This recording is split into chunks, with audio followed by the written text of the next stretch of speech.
I think I was a bit overly prepared because I'm 34, 35, so even though the actual pregnancy was unplanned, I knew that I was going to be trying to get pregnant that year, and I decided really quite early on that there was no way that I was going to work for another company while I was pregnant or having children.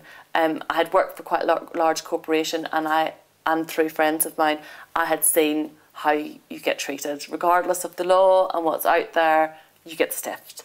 So what I really wanted to do was to become more autonomous and have some control over my working life, so I could then make the decisions rather than being pushed in one way or the other. So I would say I was quite pre-prepared for that, and so I'd set up a new company with a colleague of mine, so that we could make our own television and internet programmes, and that actually worked out really well because it meant that I could control my working hours and how it fitted together. So yeah, I prepared quite well in advance. I'd made some quite clear decisions about that in advance. So the actual pregnancy itself didn't have as big an effect as it potentially could have.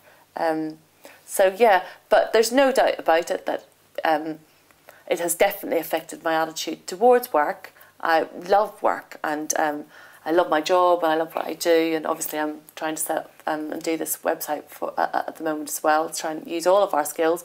But yeah, I now have noticed that I don't really want to work. I certainly don't want to work any more than 2 or 3 days a week, because I miss my child, and maybe that will change over time. Maybe if I do spend all of my time with her, then that will change. But yeah, there's no doubt about it. I was really worried about how children would affect my career. It will affect my career, and so my view on it is I'll have 10 years where hopefully I can tread water and pick up some new skills and work with some new people, and then, you know, when my kids go to school, then hopefully I can get back into it again. But there's no doubt about it. Particularly for the sort of job I used to work in, which was 14, 15-hour days and a lot of travelling. Forget about it. That job isn't going to work when you have kids. Well, it wouldn't have worked for me.